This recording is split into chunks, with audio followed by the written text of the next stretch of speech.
And now something completely different.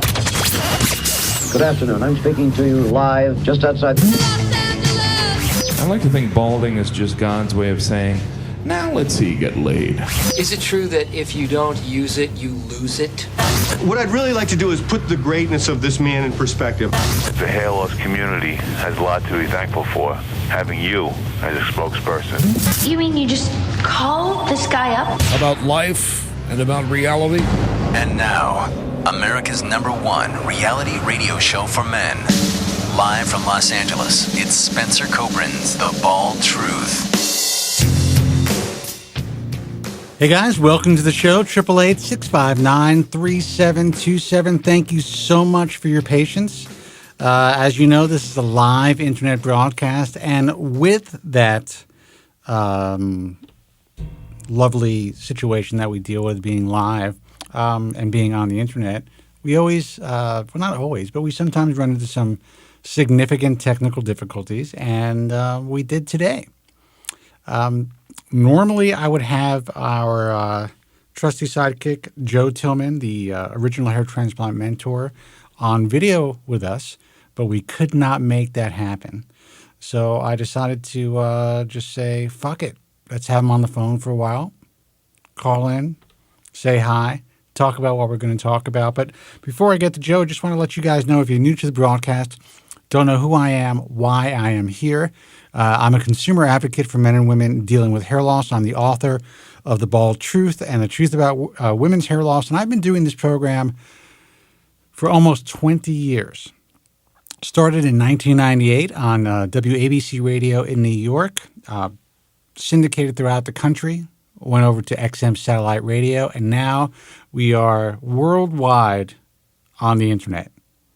We are on resources, obviously, like iTunes, iTunes Radio, Stitcher Radio. We are on Guys from Queens Network, thebaldtruth.com. We are on Ustream and every major online video resource, as well as audio and podcasting resource. So you may be watching the program live. You may be listening to a podcast. You may be watching an archive or a rebroadcast of this program. But if you're new and you are wondering why I'm here and why I'm a guy who looks like he has a full head of hair, why he's doing a hair loss show, I've been dealing with hair loss for 30 years, which is insane at this point. I'm going to be 51 years old. I was lucky enough to stop the progression of my hair loss using FDA-approved medication, and we are here to guide you in a safe direction when it comes to anything and everything hair loss. Not here to sell you anything. Frankly, we're here to tell you to, be careful of this insane, almost $4 billion a year industry where most of the products, 99% of all products and services that claim to stop, prevent, or treat hair loss just don't fucking work. That's the way that it is. Now, I know Joe actually has to get out of here, and we got a late start, so I want to pot him up. Let me see if this is him. Joe, is that you? It is I. What a clusterfuck, man. But you know what? This is the way that I look at it. That's the beauty of live broadcasting and doing it yourself and the internet. You never know what's going to happen. You never know what's going to happen. If you think that's a beautiful thing, then God bless you. Well, listen, dude, you realize the Chinese fire drill that was happening here? I'm here alone trying to make this happen. Andrew is in some bar somewhere in New York, and no one could help me. Go ahead. What? We have our priorities. Yes. You know what sucks about this is, I'm not on video today because of this, whatever's going on. I shaved my head today. I wanted to show everyone. That would be awesome. But, geez, it's like, the timing. That bad timing. Bad timing. But I know you have a prior engagement. You said you actually had to leave the program early tonight, which is funny because we started 20 minutes late. So you probably have about 10, 15 minutes that you can talk. Yeah, I got about 15 minutes. Okay. Yeah. So I know there's some stuff that you wanted to speak about. So let's kind of get that out of the way at the beginning of the show, and then I will take your calls when Joe leaves, which is the phone number is 888-659-3727. There were a couple things, actually. Which take your pick. I mean, which one do you want? I don't even listen to you, dude. I don't even know what you were talking about earlier. I forgot. I did like five. I did like 5 interviews today. Let's see. I think you were. I did like 6. I think you were talking about. Well, at one point, obviously, you want to talk about the technician-driven clinics. You want to talk about the Turkish thing. You want to talk about. Some of the bullshit online, like with anonymous posters going out there and making recommendations. Oh yeah. Maybe start with that one. That's a good one. Start with which one? Start with that one? Yeah, the anonymous guys out there making recommendations for doctors. Yeah. No, bad stuff, man. Bad stuff. There's as you know, I mean, in the way that the system works is you go to the forums and you ask questions, you do your research, and blah, blah, blah. Before you go on, I think it's interesting that you used the word system, because that's what it is. It has been a system that's been created. Sadly, it was created, well over, 15 years ago. And it was created by a small group of people who created this system. And that system has kind of been going across the board online. And sadly, no matter what we try to do on Bald Truth Talk, that system is still kind of, it infiltrates. Even though we're trying to provide information from real, viable resources. Yeah, but the other problem with this is that, what I've been talking about for a few years now, the dumbing down of the internet is getting worse and worse. And what you have, like say 10 years ago, if someone came online and said, hey, I've been doing my research, I've been reading, it's time to do something, who do you guys recommend? Now, First off, the question itself kind of bugs me. I've been doing my research, who do you guys recommend? Yeah. Which is it? Have you been doing your research? Right. Or do you need to know who everyone recommends? Because if you need to know who everyone recommends, you've not been doing your research. But I digress. People have this question all the time, and it is a common sense question. You can't fault people for asking this question because people just want to know. They want to know what other people think. Who's the best doctor out there? That's a very common. Who's the best FUE or FUT doctor out there? Now it's usually FUE. Yeah. Well, even more so, it's just who's the best doctor with the assumption that it's FUE. Yeah. I think. But, the question is becoming a more and more dangerous question over time. And the reason being is 10 years ago, if someone asked, then there was a small... There's like 11 guys. Yeah. There's a smaller group of guys that you could rely on as being consistent. And when you're dealing with, the gold standard at the time, follicular unit strip surgery, that wasn't too far from the truth.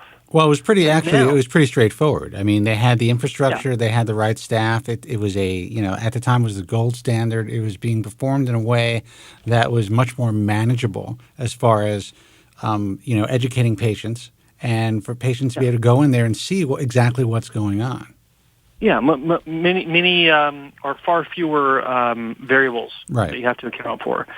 Even though it's a bigger operation as far as the number of people involved, it's just, the variables are reduced because of the level of attention that has to be paid to every step. Right. And also the involvement of the physician. The main involvement of the physician with strip surgery is removing the strip, suturing it, and creating recipient sites. Of course. But now... Yeah. Now someone asks that question, and one of my pet peeves is the quote unquote, I've heard good things about, so-and-so doctor. I hate that. That is like... It's hilarious, actually, yeah.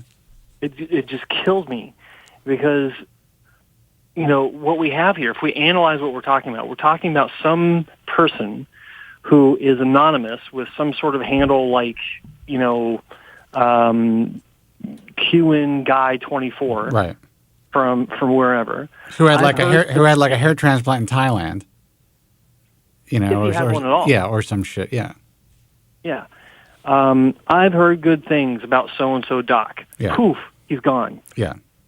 No reason, no follow up, no history of posting. But even if they provide a list of doctors, okay, here's a short list. I had surgery or I didn't have surgery, or even if they did have surgery with somebody, then they provide like a short list. And like, wait a second, did you have surgery with one guy or 5 guys? Because how the fuck do you know if these other guys are good?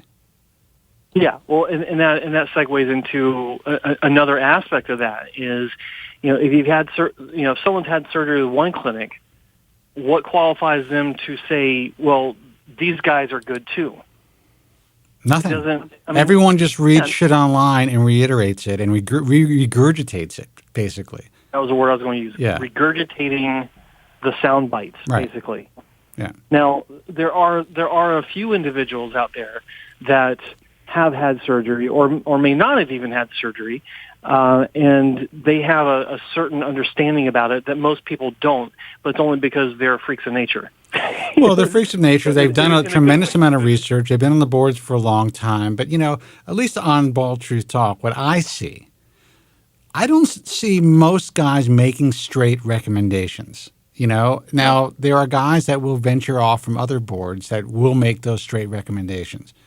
But for the most part, I would say that the guys that frequent Bald Truth Talk will kind of be very generalized in their recommendations. And it'd be kind of like a common sense approach, which is what we try to teach here, which I appreciate when I read that.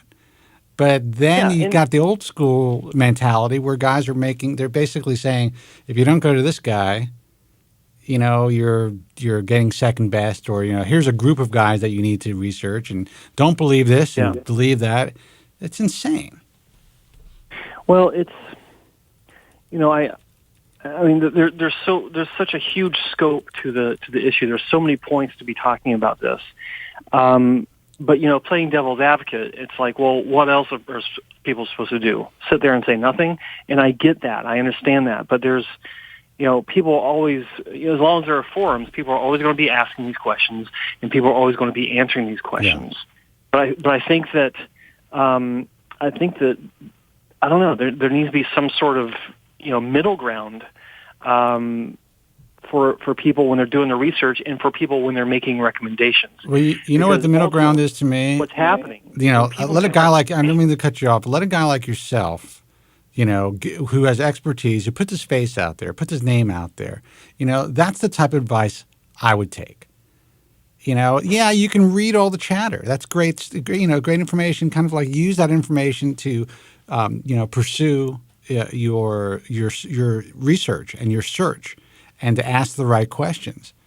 But to take the word of an anonymous poster as the gospel when you're having such an important, life-changing surgery, this is surgery, it is mind-boggling to me, and it's still happening.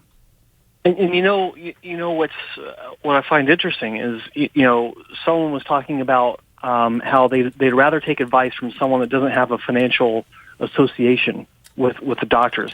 I get that too. But, when it comes to someone like you and me, it's like you and I both have financial affiliations with the doctors that we work with. That's right. But here's the difference. We'll be the first to talk you out of surgery. 100%. Before we talk you into surgery. In fact, we will discourage you from surgery as much as possible. And if it wasn't for the fact that I do not want to try to destroy the reputation of doctors who apply to the organization who are rejected every single week. Now, since we've been working together, I've actually sent you these applications so you can see them. Yeah. Before I wouldn't provide that information. I think that the consumer would look at things much differently. We are not picking up the phone, soliciting doctors saying, hey, you know what? We want to take a look at your work. Why don't you post your work on our website? They contact us. We wait for them. And when it comes to what's happening in Europe and in Turkey especially, the amount of applications that we've gotten that I can't even look at, people would be like, how can you turn that money away? It is more money than a lot of these guys will make in 10 years. And that's kind of what bugs me when people bring up that issue, especially with guys like yourself. And, and there's some other guys out there that have, financial arrangements to some degree where they are working with different clinics, but they're doing a good thing. They're really helping people. Yeah, and I think that it's easy to separate the money from the job. For for some of these, for some people in the industry, like it's always been easy for me because I was never, one of the things in this industry is, when sales reps or consultants come on board, they're put on a commission. Right. I have never once been on a commission in this industry for the past 15 years or 13 years, however long I started. In fact, it was presented to me as an option, and I said, no, I want to be salary only. And that was from the beginning. Right. But I don't believe it. Now, from a sales point of view, I get it. I understand it. I've been in sales all my life. I understand the attraction of a commission from both angles. But you can't put some sort of inducement like that when you're talking about surgery. But the truth is, you would have made more money if you decided to take the commission, because the way that a lot of these companies work is they work on a per graft commission. So if you are selling, a 4,000 graft case, you may end up getting $1 or even $2 a graft as a commission. You do a couple of those a week, you're rolling in the dough. Rolling, absolutely. And that's what my mattress with it. And that's what the consumer really doesn't understand. And I think it's important that we get this information out to them so they can kind of understand how the industry works. And that, honestly, man, if I was starting from the beginning, if I was doing my research now, there are only a couple of people who I would even consider looking into as far as, getting information from. And because you heard good things? Well, I'm not talking about doctors. I'm talking about resources like yourself, Yeah, because I heard good things. But unless it has a face, unless there is someone that I could actually contact, unless there is, and that's why we created the IHRS, because at least there is some sort of recourse. And people have the opportunity to, there's an intermediary. If there's a problem with a physician, if there's a problem between the patient and the doctor, some of these guys are kind of just left out there on their own to kind of like they're hung up to dry. But at the very least, these guys can contact us if there's a problem, and we can try to adjudicate the situation and try to make it easier for them, maybe get them a refund or a partial refund, or maybe, somehow, figure out the situation. And there have been several instances, and I'm not going to mention who, where we've had to remove doctors from the organization. That's money out of my pocket. I was asked today by, and I know you got to go in a minute, I was asked today by somebody why I have been talking so much about the Artis robot. And I made it very clear, I put this out there for public consumption. It is not in my financial best interest to speak about the robot. I think there are maybe 8 doctors who are part of what I do that currently, or maybe 9, currently use the robot. And I'm getting so much pressure from a lot of these guys who aren't involved with the robot, when it comes to me speaking so openly and saying things like, I believe this is the future of the field. If I was smarter, if it was all about the money, I would never, ever. What Artis gives me as a consulting fee to speak at their conferences and to provide them information on their, on what the consumer is looking for and what they need to do to improve their robot and their machine is pittance compared to really what I make.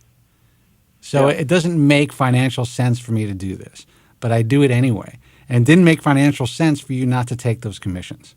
So I think it's important that consumers understand that. And, there's a lot of misinformation and a false narrative that's being created out there. And I see people talking shit about you sometimes. I'm like, I can't even believe it. Well, I think, there are some people out there that talk shit about me simply because they want to see something in what I do that doesn't exist. They want to see that commissioned, used car salesman. Right. And I get it. I understand. And these are people that come from a place of pain. They've been through, the bad surgeries, and they've had a long journey of repair. And hurt people. That's what they do. Yeah. And what they forget is that I'm one of the original guys that was at least publicly out there that got repaired. You are the OG, man. You're the original gangster when it comes to all of this. Yeah, and so I understand, and I actually it doesn't bother me, but I understand when people maybe critical of me, but it also shows me that they don't get it. They don't understand. They haven't taken the time to actually consider where I'm coming from on this. Well, I mean, listen, I'm used to it. That's how I cut my teeth on that bullshit. For me, it's not a big deal. But when I see it happening to you and a couple of other people in the field, I just have to question, what is the real motivation of some of these people? Well, it's the same question I have when I see a patient online who's got a result that they're asking about. They're asking, saying I'm not so sure about my result. Sometimes it looks good, sometimes it doesn't. I question those people that come out and say it looks like it's been stuck on your head. I know. It's horrible. Why would you want to do that to somebody? Even if they're on the fence and they are not 100% happy, why throw them over the fucking cliff, man? Why not say, you know what? It looks pretty good. I mean, I understand the point. It's like, well, if he can't handle the truth, he shouldn't be asking the question. But for God's sake, I mean, when people are coming on the forums like this, they're looking for support. They're not looking to get to hear language like they made a huge mistake and they've got this. I forget what the exact reference was, but something stuck on their head, right? Artificial, that looks artificial. I think that's like one of the most cowardly things anyone can do when it comes to forums, is to take someone that is happy or even borderline not sure about the results and just pile drive it down into the depths of hell. Well, why do you think the IHRS section is moderated on our forum? You think it's to protect the doctors? It's not to protect the doctors. It's to protect the patients, because these guys have signed off on these images, and you should see some of the nasty shit that is posted and put into moderation by some of the jerks out there. When these guys, they're happy. They think their work is great. They signed off on these images to be displayed on the internet. And then they come on the forum and they read that it looks like a piece of crap. I don't understand that mentality. I can't imagine how that could have sent some people like into a spiral. Yeah, it's embarrassing. It's embarrassing. No, and that's why I really, I believe in the way we have been trying to educate people from the very beginning. We've come from different places, but I think it's really important that consumers understand. You are consumers. You are consumers, especially not just when you're buying products, but when you're also buying. Paying for a surgery, you are a hair transplant consumer. You have to understand where this information is coming from, what people's agendas are. And you also have to understand that if it's anonymous, man, you cannot take anything on an internet forum, even on Bald Truth Talk, as the gospel. Can't do it. Absolutely. You got to do your own research. And on that note, I got a bolt. All right, man, I'm going to take a couple of phone calls. Call back when you're done doing your thing. Okay, I will. All right, man, good luck. All right. All right, thanks. Take it easy. 888-659-3727 is the toll-free number. Let's see who this is. Hey, you're on the air. Who's this and where are you calling from? Happy birthday, Spencer. Joe, how are you, man? Hey, don't tell anybody the exact date of my birthday. Today is not my birthday, but it's coming up. It's in the area. How are you, man? Talk to me. What's going on? I am. First of all, I want to thank Dave Bautista, my good friend, for counseling me every day. I'm in the depths of hell, Spencer. All right, well, talk to me. Dave had contacted me. I said that I suggested that you reach out to me, and I told him earlier that I was busy all day and I would try to give you a call when I had a chance. What's going on? A lot of people contact us. They ask about you every week. Get a lot of emails about you, man. What's happening with you? Well, I've been totally depressed. My life is over. I'm devastated over one physician and one laser cap can destroy my life. It's beyond my. I can't even imagine this would happen to me. Well, let me ask you a question. And again, I understand that this is something that has, gripped you for well beyond the years that we've known each other. But when we initially talked, I guess you were in a better state of mind at some point. You wanted to try some stuff. I mean, when you asked me about the laser cap or any of these topical medications or potentially having surgery, my whole thing to you was, listen, anything can make it worse. If you're prepared for that, then give it a shot. But if you're not prepared for that possibility, don't do it. Whether it's the laser cap, whether it's using topical preparations, or whether it was to get a repair surgery, which you chose not to have surgery, which I'm glad about. But you chose to try the laser cap. And from what you're saying, you've lost a lot of hair after trying it. Yes. Okay. Over 70% of my hair. All right. I'm shocked by the physician who gave it to me. I won't mention his name. I'm taken back that he would prescribe this to me knowing that this could happen. Well, first of all, we all know that when you take any medication or even, when it comes to low-level laser therapy, I don't know how much that affected you. I think maybe it was the topical that you were using. It was a minoxidil preparation. Am I right? Right, minoxidil preparation. Yeah. I mean, we all know that anytime you use minoxidil, there is a very strong chance that you're going to go through a telogen effluvium. You're going to go, and it could be a major shed, especially within the first few weeks of using it. So you have two choices. You use that, you go through a shed, and you continue to use it and hope for the best that the hair grows back. Or you kind of just, you've been around for a long time, Joe. That's why I'm kind of surprised that you even are so, that you're so surprised that this was a possibility. Well, I don't think a laser cap could do this to someone. I mean, how's it possible? But why do you think it was just the laser cap? Why? I mean, let's talk about the medication that you were using. Don't you think it was minoxidil? Yeah, don't you think it's a stronger chance that the medication made you shed your hair as opposed to the laser cap? And even if it was the laser cap, you were using a combination of both. So let me ask you this: as it stands right now, are you doing anything, or have you stopped using the cap altogether? I stopped using it. Why would I continue to use it? So lose the rest of what I have? Okay. So since you've stopped using it, have you seen any regrowth? No. Well, I can tell you this: that if, in fact, and I'm not saying that you're not seeing this, but if you actually did lose as much hair from the laser cap or the minoxidil as you are saying that you did, if you've been off of any treatment for over 6 months, when did you stop treatment? About a year ago. All right. And you're saying you've seen no regrowth. That's permanent loss. No. Did you lose transplanted hair? Yes. Do you have pictures of before and after pictures that you can send me? No, I don't. Okay. I know I had. I know. No, I'm not saying that you don't.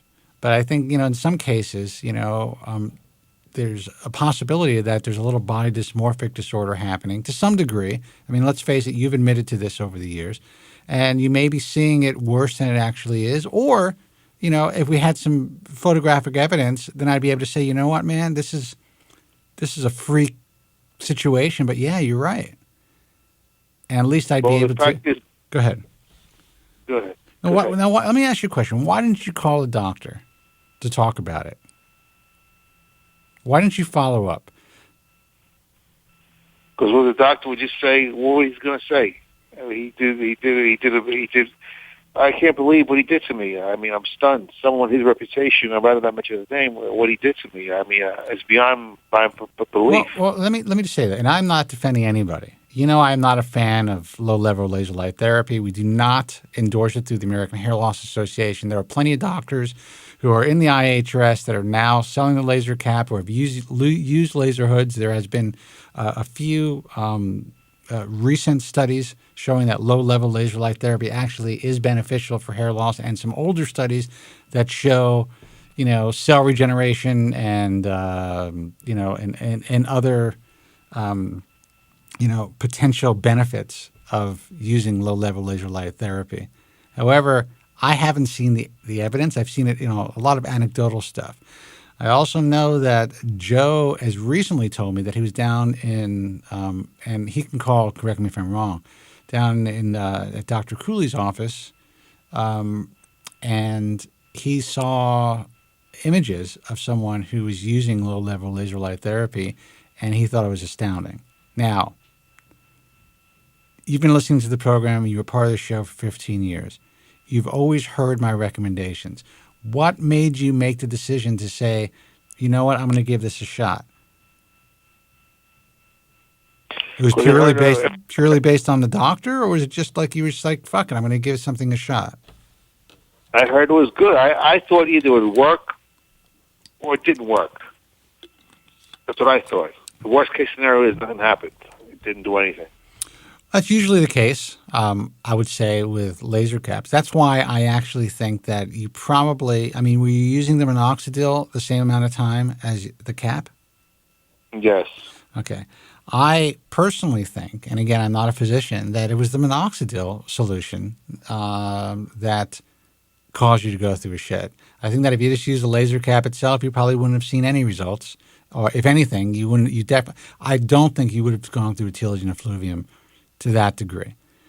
I would say that, adding minoxidil, especially you've been balding for so many years, and you've been holding on to whatever vellus hair you had, it just sent that vellus hair into a shock. And at this point, I would say that even though it was probably not a lot, I mean, I don't know. I haven't seen your scalp. But did you have any terminal hair on your scalp that you think you lost? Or was it all... It was transplant. It covered my head. It was transplant. It was terminal transplant. So you're saying that this just destroyed your transplants and you have no more hair left? Basically, yeah. All right. You got to send me... You got to... Just the top of your scalp, dude. You got to send me pictures of this. Not your face. I don't need to see your face. I just need to see the top of your scalp. I'm not saying I don't believe you. I just need to see it for myself because that is, listen, transplanted hair, let's face it, it's been growing for how many years of your life? 30 years? Yeah. Even if it was lost to shock from minoxidil or the laser cap, that hair should start to regrow. There's nothing, unless you somehow had some sort of physical injury, like a chemical burn of some sort, there's no logical reason to think that either the minoxidil or the laser cap would permanently kill your transplanted hair. It just doesn't make sense. So maybe I have to see it, and we should talk more off the air. But I just can't imagine that happening. Yeah, your vellus hair or your hair that's miniaturizing, sure. It's very possible that using an agent like minoxidil or a minoxidil-based solution, maybe the laser cap, it could send you through a shock that, the miniaturized hair won't recover. But as far as your transplanted hair, man, that is something that just normally would never occur. So, I mean, do you think you burnt your scalp somehow? The laser cap burned my scalp? No, not the laser cap. Do you think that you think that the chemicals that you were putting in your scalp, the minoxidil solution, whether it's, I don't know if it had retin-A in it or whatever, do you think you had some sort of a chemical burn? No. It's odd, man. It is odd. Joe, you know what? I don't know who this is, but I think they may want to speak to you. I'm going to put you on hold. It's Dave. Maybe it is Dave. I don't know. Hold on for a second. Let me see if I can make this happen. Hey, man, you're on the air. Who's this and where are you calling from? Oh, hey, Spencer. It's Mike. I'm calling from New Jersey. Hey, Mike from New Jersey. What's happening? Hey, not much, man. Not much. Poor Joe, man. I mean, Joe's on the air. If you wanted to ask him any questions, I don't know, but do you want to put me back on hold and get Joe? No. Go ahead. Joe, do you mind holding on and listening to Mike for a sec? No, man. All right. Go ahead. Hey, just a story for you, Spencer. I wonder what you think and tell me what you think. So, I've called you before and I gave you my story, so I don't want to go over it again for you. Remind our listeners and remind me real quick. You don't have to go. Okay. Got on Propecia back in '99. Took it for 2 years, and for me it was, I've described it as a miracle drug. For me it was. It did everything it was supposed to do that Merck, said it would do for people who were in the process of losing their hair, not completely bald, but that, under the right circumstances, you would regrow your hair and even grow more hair. And Right. that's what it did for me. So I took it from like 99 to 2002. I got off it because I was having a side effect where I was urinating or having the sensation of wanting to urinate a lot. I remember your story now. Yeah. Right. So I got off it, and I got off it for probably about 6 or 7 years because the drug worked for me so strong and everything. But then I noticed hair loss progression again, so I got back on around, I'd say, 2010 Propecia, and I took it for about a year and a half. I kind of noticed right away that the results weren't going to be the same because I wasn't having. When I would take the drug, I was noticing certain things that weren't happening when I did happen. Right. I.e., not as much semen, which is a common, side effect. Now, were you taking were you taking brand originally and brand the second time, or did you go from generic to brand, or vice versa? No, this was Merck. This was the brand. This was Propecia. So, but I think even though I didn't have that particular side effect, I think it did. I think it did the second time when I got back on it after all those years. I believe it did. Still, it wasn't like the first time when it was just this kind of like the what was the Homer Simpson drug? Yeah. He's running through the streets like a madman. Right. Yeah. Well, it was kind of the equivalent to that, but it did. I think it did work. But I got off it again. I just got off it again for whatever reason. But now I want to go back on it again. But I went to the doctor last year because I don't go to the doctor a lot. I'm not a doctor person. I don't need to, thankfully. Right. But anyway, I remember I went to see this internist for something totally unrelated. But I remember thinking, I'll just ask her for a prescription of Propecia. No big deal. I did it before with the last guy I saw it, and was an internist, and he gave me a prescription, no problem. Well, the entire environment has changed now. Now doctors are afraid to actually prescribe Propecia because of all of the stuff that's been happening and been kind of being put out there online. And there are a lot of lawyers who are jumping on this Propecia post-finasteride syndrome bandwagon. So doctors are a lot more cautious when prescribing it now. So you're probably going to tell me that's the case. Okay, well, you're reading my mind. Yeah, I saw this internist, and she said, "Oh no, I don't prescribe that." And I sort of said, "Okay, well, no big deal. I'm not here for that reason." So I didn't really give it much thought. But fast forward to a week and a half ago, where I went, looked at my health insurance. I went online and found a dermatologist. I don't know dermatologists, so like a lot of people, I pick the one closest to me, right, and most convenient. I call that person. I make an appointment. I go and see her. Just to add to the story, I wait in her waiting room for an hour and a half. Don't ask me why. I go in there and I tell her my story, and she says, "I don't prescribe that. There's nothing else to talk to. I don't prescribe that. I'm sorry." She gave me a refund, my $40 copay refund, but I was kind of sitting there a bit dumbfounded. It's wild. Believe it. Yeah, it is wild. And but I'm telling you, Spencer, when I was there, I didn't raise my voice, but there was a little bit of an argument. I said, I said to her, this is a Merck drug, and I said to her, I'm not even going to take it every day. I'll take it intermittently, maybe every 2 days, maybe every 3 days. She said, I do not prescribe it. I'm sorry. Did she give you a reason? Did she give you a reason? You know what? She did not. She just said, I do not prescribe it. And I'm trying to think of the exact thing I said. I remember I said to her, oh God, I remember I said to her, like I said, this is a Merck drug. I'm not going to take it every day. You know what? She didn't give me an exact reason. She didn't say, and she did say, she's like, you're still a young guy. She's like, you may not think so. She's like, 45 is young. We do not know the long-term effects. We do not know down the road. She did say that. Right. As saying, could get, and that's the truth, But who? That's the truth with any drug, I mean, yeah, she's a dermatologist, but I mean, she's probably prescribing, Retin-A and whatchamacallit, Accutane to teenagers. Right.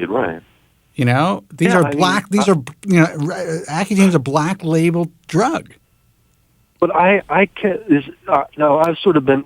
I don't want to say out of the loop, but I guess I have been because I don't follow it every day. I mean, is my story? So my story is not unique, huh? Your story is actually becoming a lot more common, because Look, there is. What does Merck think of this? There is. Well, Merck is obviously, they're embroiled with some, lawsuits. It's certainly hurt the product for sure.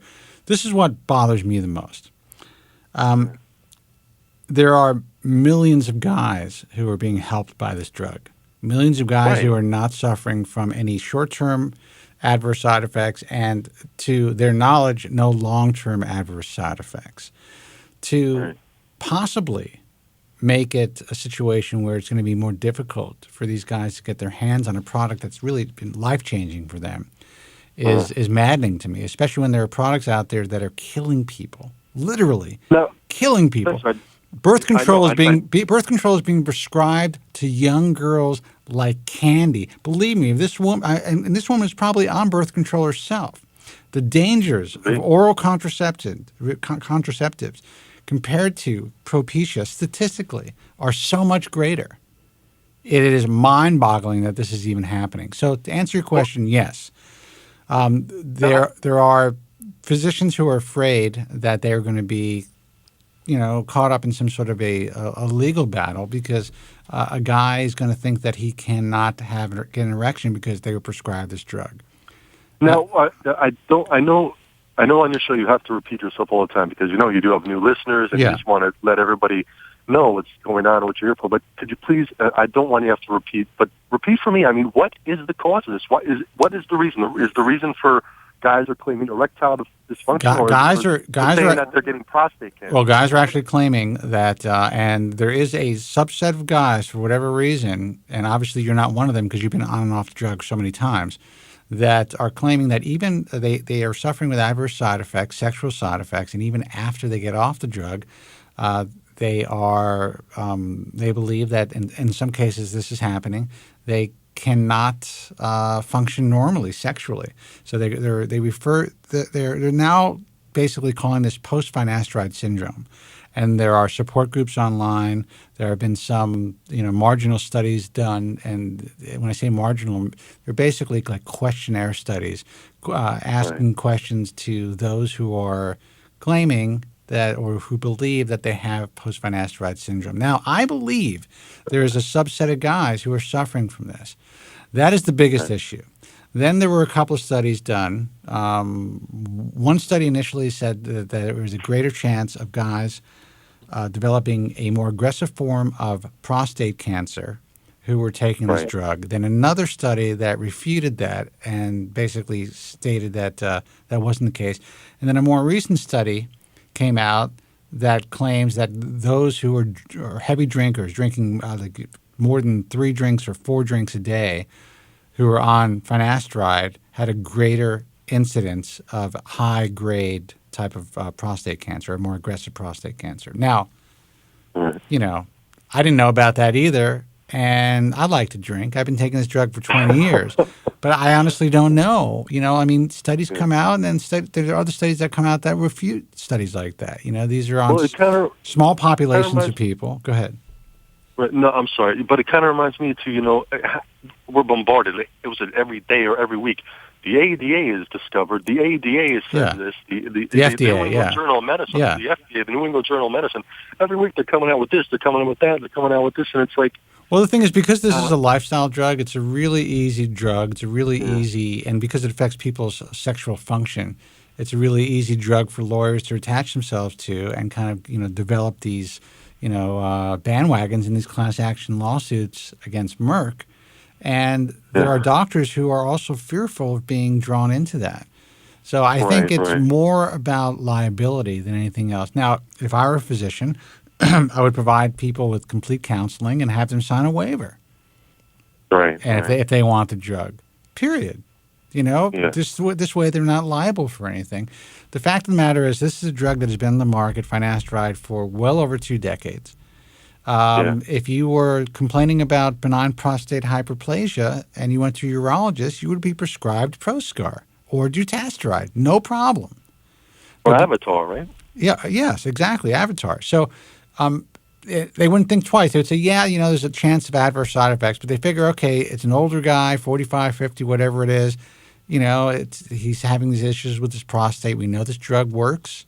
and they have no problem prescribing it. But because it's for hair loss, I think that, dermatologists, GPs, internists are a little bit more gun-shy because they just don't want to get involved. And I can't necessarily blame them. I don't think it's great medicine. And I think it's unfair to their patients. But, my suggestion would be to go to a hair transplant surgeon, have a, consultation with them, tell them that you're paid for the consultation. You want to have a finasteride consultation, Propecia consultation, pay for their time, and that's it. And you'll get a script. And there's a lot of doctors who have a better understanding of the drug, but you just have to know. Listen, you've had personal experience with the drug yourself. You know how you react on the drug. Don't let the internet or let what's being put out there by a very strong, small but vocal group of people kind of sway your, change your own experiences. Let's put it that way. That's the thing, because go ahead. But that's the thing. You kind of like, I've been to 2 doctors now, and one dermatologist won't prescribe it. So these, you have these people with the white coats and the PhDs telling they won't prescribe it. So you kind of, it does get in your head. You kind of think twice. Oh, geez, I've used this drug that's been so great for me, and have I made a mistake? I know, man. It again, it's like. Do you think I don't think about that? I've been on it since 1996. Right. Think about that. Yeah. Who knows? I get checked out all the time, but who knows if I'm going to get prostate cancer? Who knows what's going to happen to me? Or, I could live the rest of my life as, with a guy with a relatively full head of hair and been one of the lucky ones. I don't know. But people are put on all kinds of medications every day. Statins, killing people, Oh, God. I mean, well, how about you just do these commercials on TV for when there's a drug that a vaccine for shingles, and 75% of the commercials taken up. You may experience this adverse side effect. That's right. You may experience that. Yeah. It's like a gazillion side effects. Anal bleeding, whatever. I mean, just crazy stuff. Liver failure, chances of, leukemias, different blood cancers. Well, isn't it kind of a fact? I got a friend who's a male nurse. There's more and more of them. Right. But I think, he's obviously not a doctor, but, and isn't every kind of drug, every drug you take pretty much has some side effect. Every drug. 100%. But when you're talking about guys' dicks, you're talking about their sex lives, that is a totally different thing. People, for some reason, they're willing to take a drug, especially if it's going to, if they have a health issue and it's supposed to keep them alive longer. They're willing to take that risk. And they go in knowing the risk, and they find it difficult to kind of, it's difficult to sue based on that risk. For some reason, when it comes to lifestyle drugs and some other drugs, now, you'll see, people who've been on, you'll see commercials for, let's see, what's the latest thing? What is that birth control? Diane 35, I think it is, or anyway, that causing blood clots and people's deaths. So there's a whole bunch of lawyers who are going after the makers of that drug. But the fact of the matter is, anytime you put a drug in your body, you're taking a risk. Right. Okay. You take benzos, Xanax or whatever it is. I mean, you could have seizures. You can just drop dead. You could get hives. You can have all kinds. You could be impotent from that stuff. Antidepressants. Why even bother going out of the house? Yeah, that's how I feel about it. It's like, listen, the drug's been FDA approved. It's been on the market for over 20 years. Okay. Exactly. I mean, it's a drug that Merck. How much money will Merck or any drug companies invest for all these drugs? I mean, it's a big time. They put a lot of money, energy into it. And look, there's not a drug on the market. There's not a drug on the market that hasn't caused someone to have an adverse side effect that is so life altering that I can tell you, when I started taking the drug in '99, I took it in '99, and it's been on the market for what, maybe. How long would it have been on? Sometime early to mid-'90s. It was approved in December of 1997. Okay, because I remember I saw the guy from Merck on Nightline. The guy from Merck was on Nightline. And I remember, even I read it, I read something about the drug, and when I saw the dermatologist who prescribed it for me, he had mentioned something about sexual side effects. But I remember hearing that, but I remember thinking, I don't care what the drug is I'm taking. That's not going to happen to me. I'm not going to have a problem getting up because I'm taking this drug. And it didn't. That was never an issue for me. I just knew it wasn't going to be. That wasn't going to be an issue for me. I was not going to have any problem getting hard. Yeah. That was, it wasn't going to happen. I mean, that's the attitude. But the thing is, the vast majority of guys now who are, because of the internet, and I get it, they look it up, and that's the first thing they find. They find, Propecia side effects, impotent, and it scares the shit out of people. So if you go on our message forum, there are threads after thread after thread about people asking whether they should pull the trigger, and they're fucking paralyzed by this. Now, I get it. I have OCD. There's a good chance that I would not be behind this microphone if it was if it was today, because I probably wouldn't take that drug. I'd be scared shitless. I'd be bald as fuck, and I don't know what I'd be doing for a living based on the information that is online. You're driving a long-haul truck. Yeah, who knows what I'd be doing, I mean, I'd probably figure something else. I'd be doing something else, but I'd be probably miserable. Nah, you're a resourceful guy, man, Spence. We all know that. I listen to your show, man. We know you'd find any avenue to be successful in what you're doing now, man. But I mean, it's I just wanted to tell you, and I'm just, like I said, you've heard it before, and maybe the listeners. I mean, I was just when I say I don't get surprised at anything, I'm kind of like the person who's, I don't want to say I've been through it all, but nothing kind of shocks me anymore. You get to a certain age, nothing kind of shocks you. I was kind of shocked. This dermatologist said that I really was. I was just surprised. But it's fascinating though that they were both women. They were both women. The internist was a woman and the dermatologist was a woman. Yeah, I would say that you have a much better chance of getting a prescription from a guy.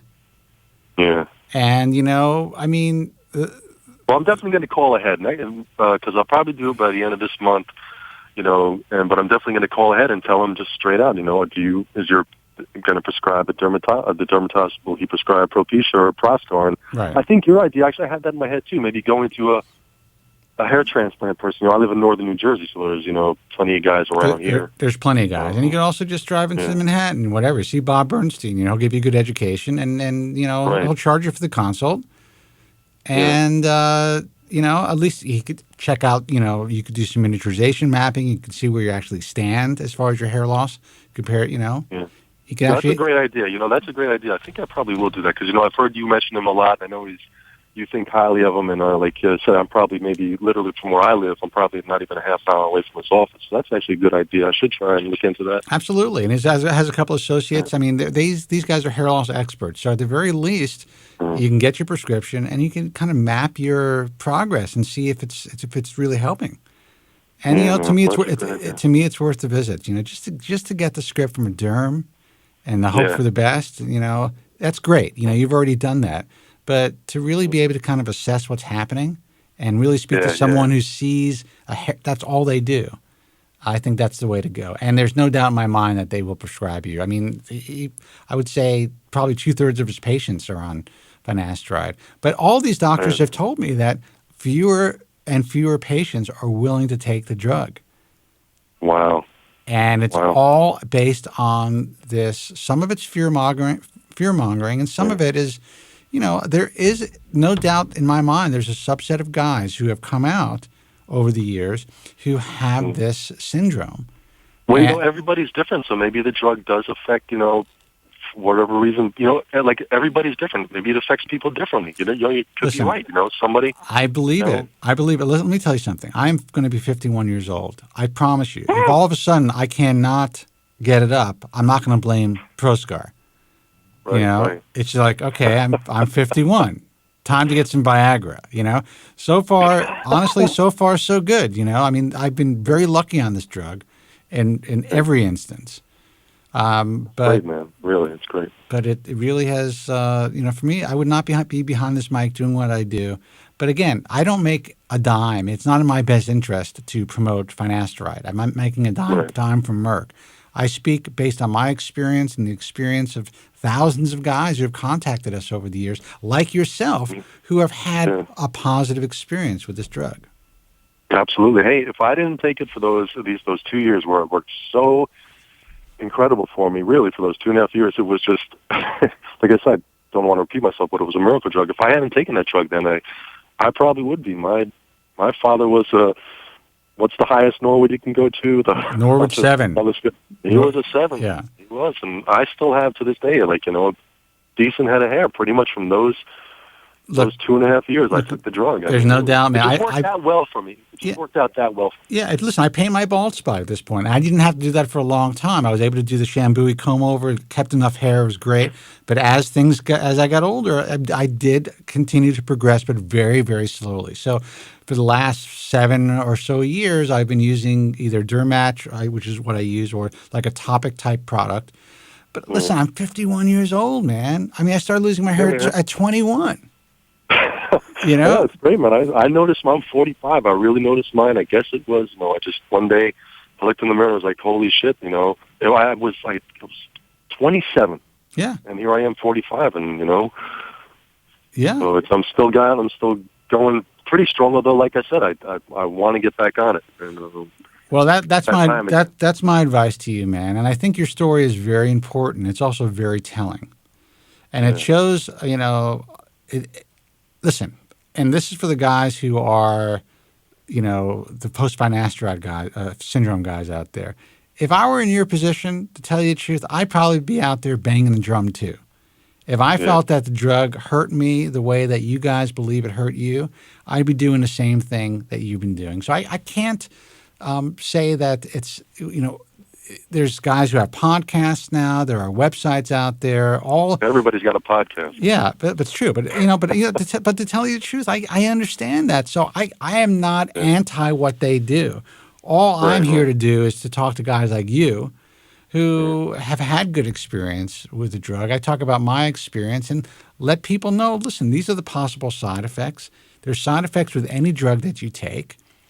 And, you got to roll the dice. If you don't give a shit about your hair, or if you can deal with knowing that you will definitely go bald unless you take this drug, then that's, I understand that. I admire that position. Yeah, I agree. I'd probably, if this was today for me just starting out, I think I'd feel the same way too. Although I want to say one thing, if guys are listening though, I mean, it is a recommended everyday drug. I think, and I think you've mentioned this before, dosage kind of counts. Like, everybody's different. If you don't want to take the drug every day, like I said to the dermatologist, I wouldn't take it every day. I'd take it once, maybe 3 times a week, maybe even 2 times a week. Right. Because I did that for a short time when I was first taking it, and I noticed no difference. For me, it worked just as well when I did go to like the lesser dosage. I mean, so I take it every day. Yeah, you don't have to. I take a 5 milligram tablet of ProScar once a week. I've been doing that for many, many, many years. And I tell doctors in the field that I do that. They're like, well, I mean, the drug has such a short half-life. How the whole thing is kind of keeping a balance, your DHT at a low level. This is enough for me to keep my hair in check. It's worked for me all these years. I'm not going to fuck with it. And the good news is I could always go up, if I need to. So there's always room for, so say if things start to slide a little bit, maybe I'll add another tablet once a week. Yeah.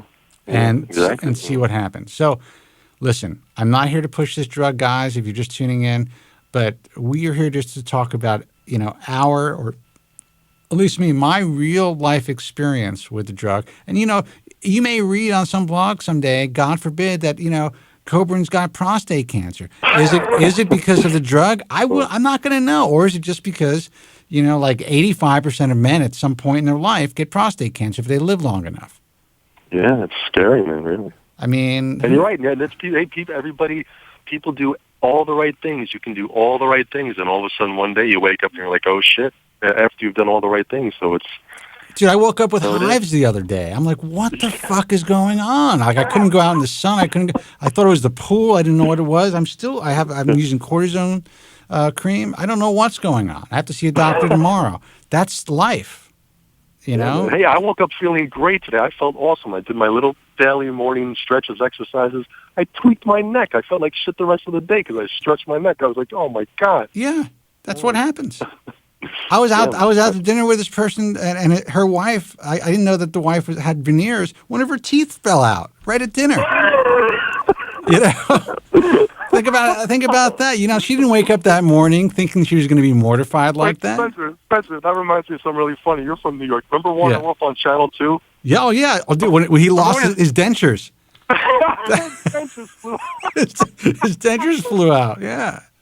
Oh, right on live TV, man. That was awesome, man. I'm gonna have to cue that up on YouTube. It's got to be out there somewhere. But then the next day it was like on the cover of the Post. Yeah. Yeah, man. I mean, you figure a guy of that stature could afford implants at that point. I bet he has them now. He probably does, man. That guy had some interesting hair, by the way. Oh, my God. They all do. All those guys on TV. You kidding me? Oh, my God. Yeah. No, that was Warner Wolf. 85% of them are doing something. The guys especially on the news. I mean, something's going on with a lot of those guys. Yeah, and they make fun of Trump. It's unbelievable. Listen, guy. Listen, great talking to you. I hope that I was able to give you good information. And I would say you're so close to Bernstein's office. Check him out. Give him a call. Well, I really think that's a great idea. And I really want to, and I think I will. If not this month, probably next month. But it's. Spencer, you man, just keep it up. I've been listening to you since you were on OR. Oh wow. So, yeah, man. That's I've heard you since. Well, I'm kind of from the same neighborhood you are. Wow. New York, New Jersey area. So very cool. Keep it up, man, and hopefully I'll talk to you in a not too distant future. Yeah, you know what? Let us know if you get that script, and let guys know that. I mean, I will. I'll follow up. Yeah, definitely follow up. Take care, man. All right, man. All right, take it easy. Joe, man, you could have spoken. You could have said something. Oh, I was parted up for the entire time. Oh, I didn't know that. I was just listening. I was waiting for some crazy shit to happen in the background, and nothing happened. I'm sorry, but the old person I was, I'm a shell of a man. Let me ask you this question before I forget. Yeah. Is it possible that the laser cap, like you see on TV, low-level lasers can get rid of unwanted hair? No, it's a completely different type of laser. So absolutely not. Oh, I see. Absolutely not. You can take that laser cap, you can put it on your leg every day, you will not lose the hair. And actually, that may not be a bad experiment for you. I actually think that what you went through was because of the medication. I don't know why. Well, listen, I don't know why you're focusing on the laser cap as opposed to the fact that you used a minoxidil solution, which is known to cause hair loss, at least initially. But it never grew back. That's the point. I know. That's what you're telling me. And I'm here. Let me ask you this. And I don't know if this is logical to you, but maybe it is to the guys who are listening out there. For the last 18 years that I've known you, you've worn a bandage and a cap when you leave the house. So your entire life, you cover your head. What does it matter if you lost some more hair? Why are you in such a deeper, darker place? I mean, you're still going out with your hat either way. I'm not going out. I don't leave the house anymore. Okay, but I guess I've lost part of my body. But I guess my question is, every time you left the house for the last 20 years, you've been wearing a hat. You won't be seen without a hat. You won't go to a restaurant if you have to take off your hat. So, okay, now you have less hair under that hat, but you're still the guy with the hat. Why is that stopping you from leaving the house when you look exactly the same to the world?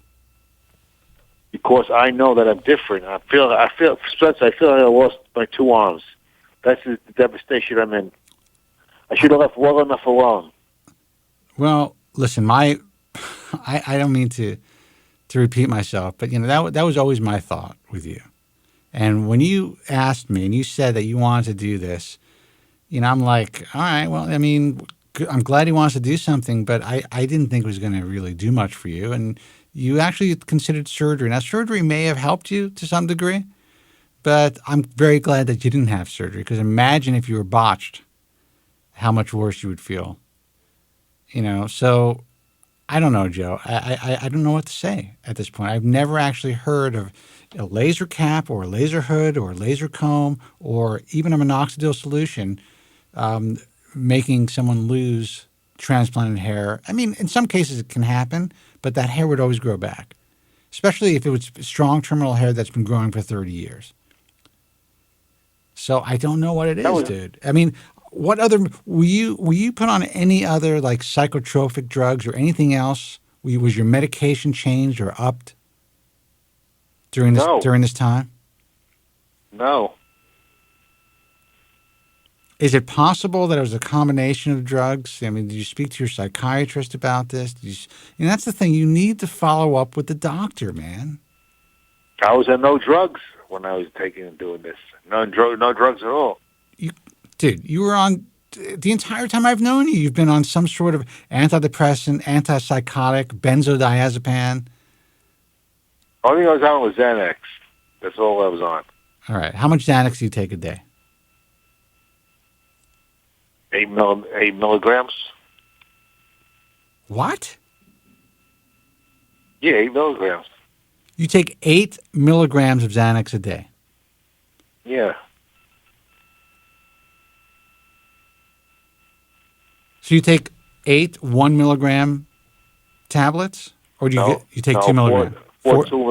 Four 2 milligram tablets. Holy shit! So you're really basically you're addicted to benzos, man. I mean, your body you would have like seizures if you stopped using them. Probably. Yeah, those things are fucking bad news, man. Now, do you still feel the effects of them? Do they help you?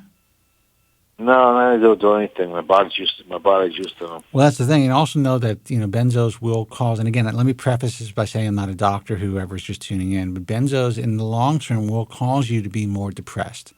That is, and could also cause a host of different reactions in your body. No, I really don't take them anymore, but I just want to make this final point that I have other callers that. How can you not? Wait a second. I'll let you make the point. But you just said you take 8 milligrams of Xanax a day, and now you just tell me you don't really take them anymore. What is it? Which is it? Because they don't do it. They don't do anything for me. I stopped taking them. I was taking 8 milligrams of Xanax a day. Okay, so how'd you get off of 8 milligrams of Xanax a day? You just cold turkeyed? Just stopped. Maybe that's why you lost your hair. How can you can't just stop. If you're taking 8 milligrams of Xanax a day, you cannot just stop the drug.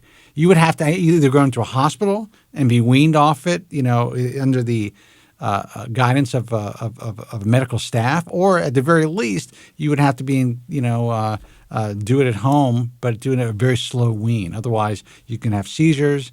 You would go through real insane, possibly psychotic episodes. I mean, how do you know this has nothing to do with the fact that you got off Xanax cold turkey? I can't even believe you're telling me this. I don't know. I mean, how do you know that? How do you know that? Maybe some of what you're seeing. I mean, you have told me in the past that you've been psychotic, you've been on antipsychotics, that you've been delusional, that you've had hallucinations.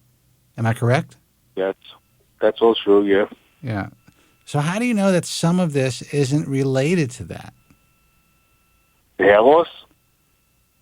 Your perception of what's going on with your scalp and your hair. No, I used to color my hair. I used to be able to color my hair on top. Right. And I can't color my hair on top anymore. What does that tell you? There's not enough hair to color it. Well, all right. Well, you said you wanted to say something else. You said that you wanted to go. You wanted to say something else. But before you say something else, go ahead. Go ahead. You're the host. No, dude, go ahead. Come on. It's nice to hear your voice. So go ahead. Can you give me any recommendation? Get me out of this dark, deep depression. Will antidepressants help? I don't know. Well, I can tell you this. I'm not a huge fan of any of those drugs. And I've spoken about this very openly. I've done them all, especially when I was younger. When I initially started to go through my depression based on my hair loss, I was put on everything. I started with tricyclic antidepressants. I was on Prozac when the serotonin uptake inhibitors first came out. There was one drug that helped me at the time for a very short period of time. It was called Effexor. But then I decided to drop it all because it just made me feel very odd and uncomfortable. I was on Xanax. Every fucking benzo known to man. I can't get near any of that shit anymore. To me, it is all fucking poison. But if you're in a situation where you are in such a dark place, depending on the drug, these drugs in some cases, can help you get to a place where at least it's manageable.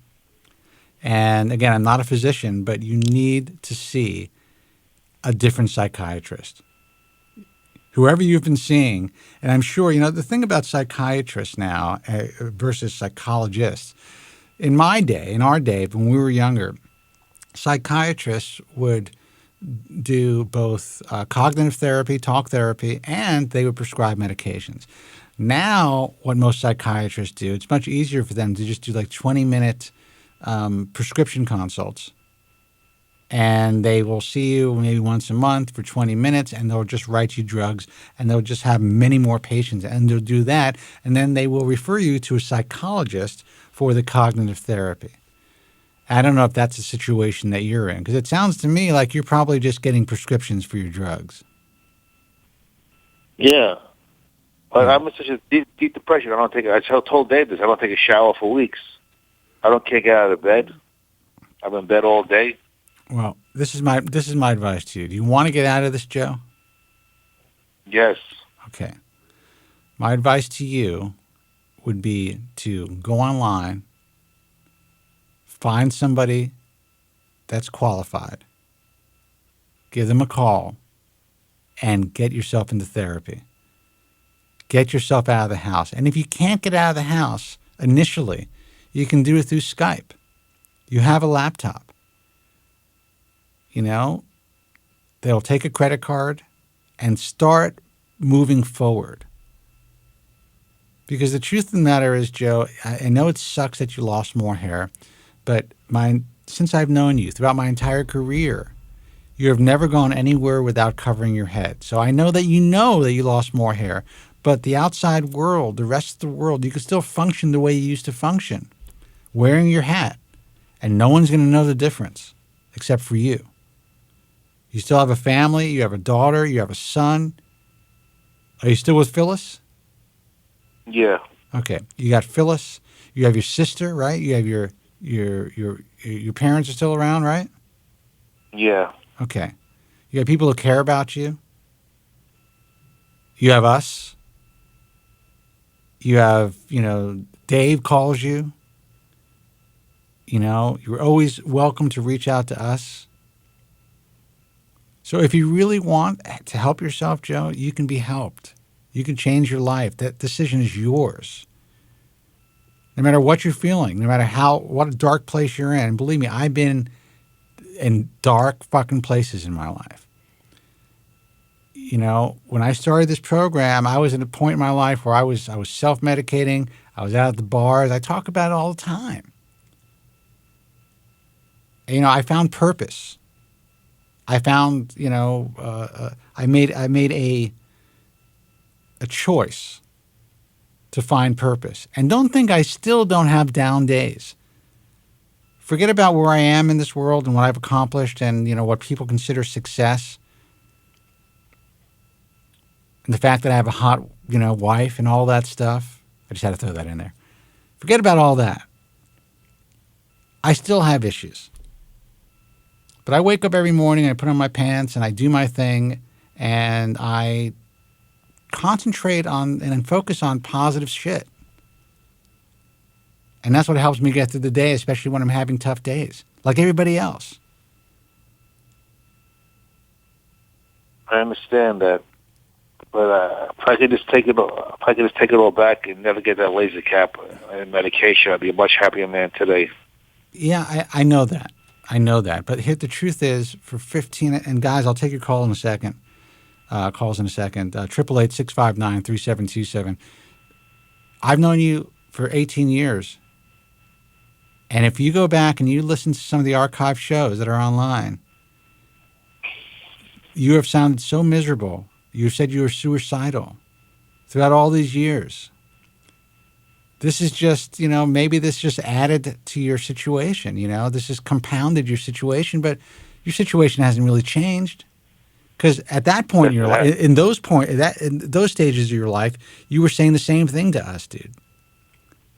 But I had hair then. I had much more hair than I have now. But you're still saying that you couldn't get out of bed. You were still saying that you didn't shower. You're still saying that you were upstairs or with a fucking hot plate making steaks. You know, you're still saying that, you know, you're still walking around with a fanny pack full of pills. You were miserable. So all I can tell you is this, and believe me, I am not judging you in any way, because I know what depression is all about. I lived in a house. I told you, I talked to you guys about my dad with, a post-traumatic stress disorder from the war and just the insanity and the depression that I dealt with as growing up as a kid. I know what it's like. I know the burden that you're putting on your children that you don't even realize. For me? Yeah. The suffering that what your children have to deal with, being the depressed type of guy that you are, and living the life that you claim that you live, it is devastating for them. You have no idea. I mean, I would, at certain points in my life, I discussed with my father. I tried to, at least, what it was, how difficult it was to live in that household because of, who he was, and there were times where I was able to get through to him, but, depression just takes over, man. It fucks up everybody around you. So, think of your family, dude. How old are you now? 58. You're 58 years old. You still have life ahead of you, man. Do me a favor. I want you to take the time to call the show next week. And I want to hear that you at least made that first step and look for and maybe spoke with another therapist. There are medications out there that can help you at least get through this point. But I definitely think you need to speak to somebody at least once a week. All right, Joe? You promise me that. I'll try, Spencer. All right, well... I'm making my parents miserable. I don't go to see them anymore. They're in their 80s. Yeah. Making them miserable. And what's going to happen? They're going to fucking drop dead. That's what's going to happen. And you're gonna have to deal with that shit. Put your fucking hat on and go see your parents, man. Take a shower. Get out of the house. All right? All right. Is Dave Bautista going to come on now? Let me see.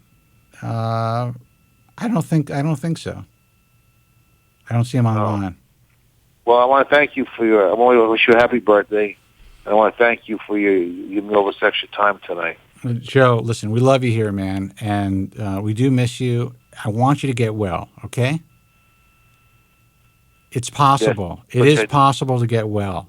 You need to do it yourself. Like I told Dave, you have a family who cares about you. You have parents who are still alive. You have siblings who care about you. You have nieces and nephews. You have, your kids. You have a wife.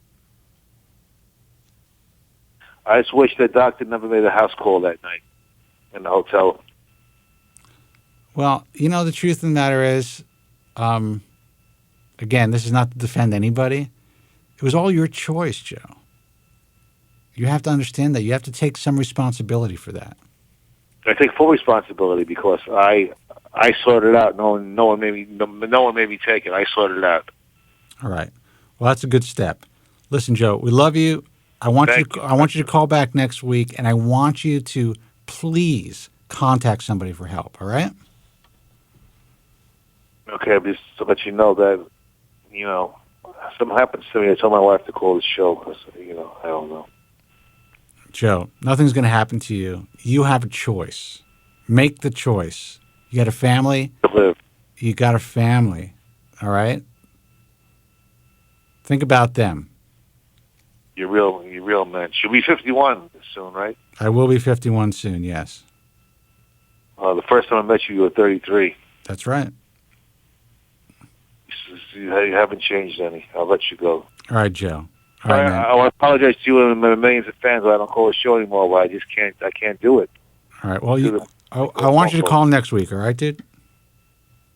Thank you, man. All right. Bye. Take it easy. 888-659-3727. Let's see who this is. Hey, you're on the air. Who's this, and where are you calling from? This is Joe. Joe, what's happening, man? Holy shit! I'm back. I was talking to poor Joe from Staten Island off the ledge. Get out. Yeah. Serious? Yeah. You didn't hear it? You weren't listening? And I wasn't like delaying my call until he got off. I'm just saying. Oh yeah. Seriously? Yeah. Yeah. No, I heard. Oh, I heard. okay. He doesn't sound good. No, he doesn't sound good. Listen, I give him the best advice I can, man. Well, I didn't catch all of it simply because I was rushing to get back, but I caught the end of it, and yeah, I mean that's all you can do, right? Is give the best advice you can based on your own experience. Yeah. Look, life is not easy for anybody. You know, if I were Joe, I would be slapping on, a hair system, or I don't know how bald. I really don't know how bald he is. He's never shown me his head. But all this time. If he lost his hair, he believes that the laser cap, and he believes that the laser cap somehow burnt his hair transplants. Yeah, no, I remember that. Yeah, yeah. I mean, if that's that's not what happened. But he's a guy that's had his entire life. To me, at this stage, he's 58 years old. You get yourself a really nice hair system, very light. Make it thin so it's a little see-through. No one will fucking know. Make it salt and pepper, see-through. It's got to be see-through. You got to have show some bald spots in the back, like a little crown. Yeah, he's 58 years old. No one will know. He can live his life. That's the only way to make him look natural. He'll look 100% natural. You make it very thin, but he won't have to be stuck under a hat. He won't have to worry about the transplanted hair that he's been holding on to. Mm-hmm. It's obviously much deeper. Hair loss it's a tipping point for many of us, and it was for me as far as my depression when I was younger. Right. But, like I was telling Joe, if you were listening, I mean, he's been talking this way from the beginning. And now he's saying that this is the worst stage of his life. But he was like this 10 years ago. Yeah, and again, I didn't hear the whole thing, but if he's under the impression that his transplanted hair was burned out or fell out because of the laser, that can only make things worse as far as compounding on the issues that are already causing him problems. I actually just saw your thing. So GFQ network is offline. That's what it looks like. I better tell Suncast that. I'm going to, yes, the site can't be reached. My other websites come up no problem. That's not good. That's not good. It's your Skype computer. Yeah. Well, no. Well, good thing is people can watch it on the Bald Truth, and they're watching on Daily Motion. They're watching on or listening on iTunes Radio, and we had a pretty busy show tonight. Maybe it's because you weren't around.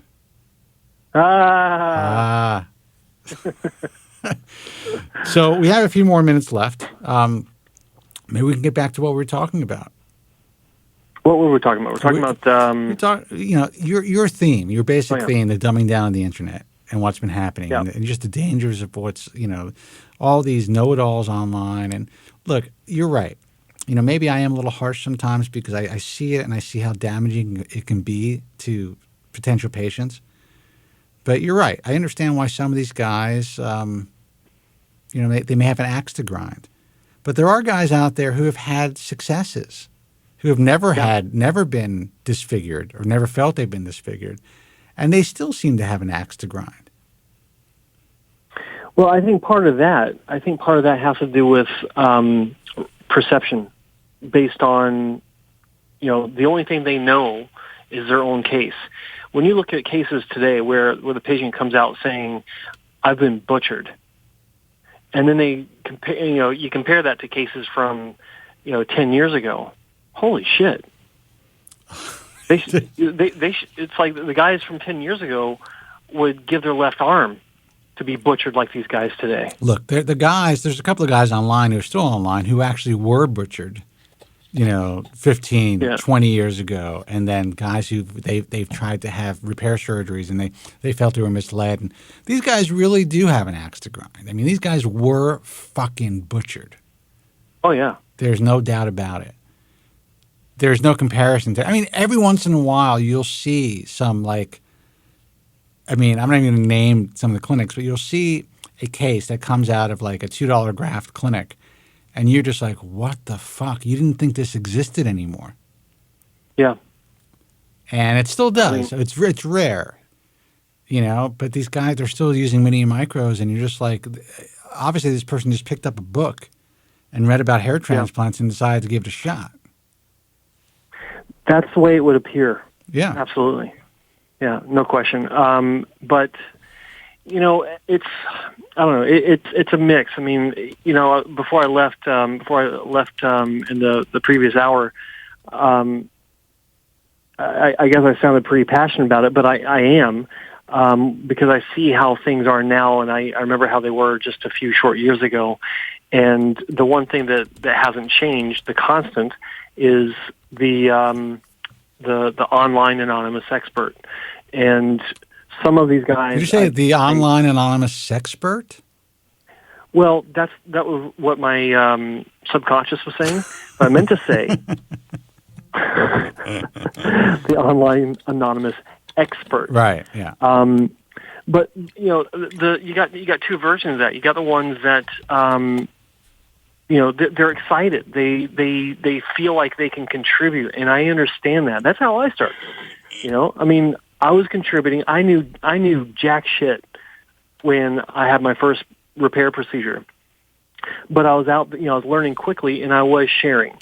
And I mean, the difference is my full face and my name. But the bottom line is, I understand the excitement. I understand the desire. Yeah, but I mean, that's a major difference, dude. I mean, you kind of just glossed over that, but the fact that you put your face out there and your name. Now, even though you had a handle, Joe Tronic, you still would put your last name out there at times. People knew who you were.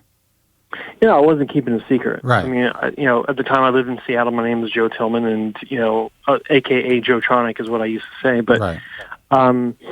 But you know, but my problem are the guys that just kind of casually throw their observations. I've heard good things about this guy. When people are asking serious questions, hey, I'm really in a bind. I'm really anxious to find out who I should go to. You know, who do you guys think is the best, or you know, the best in this area? I've heard good things. Bullshit. No, I can't stand that. Well, let me tell you, there's a guy on our site, and I'm not going to say who it is, and he's been around since, I don't know, maybe 2010, 2011, and he posted some experiences that he had on another site, and every once in a while you still see him come out and post. And he contacts me personally and always bitches about what goes on in the industry and other sites. And he told me this experience that he had when he went on this other site, and he asked about, this is when he was first doing his research for hair transplantation, went on his other site, and he was bombarded by private messages from clinics and reps basically trying to sell him. Now, he posted about this on our site years ago, and you know, basically we put up, you know, a pretty strong TOS now in terms of service, where we don't like people mentioning other sites. We don't want people bashing other forums. We don't want people we don't want any of that nonsense on our site. Yeah. But he was, you know, basically informing me personally of all of the nonsense going on the back end of these sites. Now, I knew this was happening, but I had no idea how they were, you know, I mean, he was kind of letting it happen for a while. These clinics were trying to sell him, Indian clinics, Canadian clinics, you know, clinics from everywhere. And then he was getting all the PMs from the know-it-alls. Yeah. These forums are such fucking dangerous places. Then people are like, oh, you can't private message on Bald Truth Talk. Why is that? Why don't they want off-board communication? This is exactly the reason. You're trying to control the information. Oh, of course. That makes sense. Kobren needs control of it. You know what I want? I want true transparency. Yeah, I want true transparency. That's what I want. Yeah. It's only truly transparent if everything is done publicly. Yeah, say it online. That's right. Say it publicly. Exactly. Yeah. Yeah, how's that for transparency? That is being transparent. And that's what kills me about what goes on online. Now, there's another message forum that stopped doing private messaging, and I'm proud of the guy for doing it because it really keeps the environment much safer for consumers. But you're not talking about the most honest forum out there, are you? Well, I got a lot of shit to say about that too. I know the reality of everything, but I would say that this guy has done his best over the years to run a good forum. He's got his own set of issues, but he's absolutely done his best, and I think that for the most part, he's got a lot of issues. That's all I'm going to say, but. He made some decent moves as far as I think it's a much safer place for consumers now, just because it doesn't allow private messaging. I think that's very important. But when people complain about why don't they allow private messaging, and they try to contact people and send them to other forums so they can private message on there, there's a reason for it. It's because you guys are being bombarded by snake oilers and people who are anonymous and making all kinds of claims. And trying to get you to, have a hair transplant with somebody based on false pretenses. Yeah. I mean, it's a fucking crazy world, man. It is. All right, let's take one more phone call before we wrap up. Okay. All right. Let me make sure that you are online. Hey, man, you're on the air. Who's this, and where are you calling from? All right. I'll see you later. Later, dude. Oh, shit, I got through. Click. All right. Well, I'm not going to take any more phone calls. We're just going to – don't call back. See, you ruined it for everyone. That's all right. Anyway. You know what? I'm actually tired. I took a lot of calls today. It was stressful getting on the air because of the technical problems. But it was a good show. I had a lot of fun. You were able to make your appointment and come back, which is interesting. Yeah. Yeah, it was just a quick in and out. Did what I needed to do. Sounds like my sex life. Hey, thank you very much. Thank you. So anyway, I think the bottom line is, we talk about this all the time. The dumbing down of the internet, the message forums have become much more dangerous than ever before. And the reason they're much more dangerous than ever before is because the industry itself is much more dangerous. There's so much confusion, so much misinformation. All FUE hair transplants they're not created equal. And if you are price shopping for cosmetic surgery, you should not have cosmetic surgery. That's the last thing you do. Let me throw something in here, okay? And this reflects back on what I was telling you happened the other day regarding my video.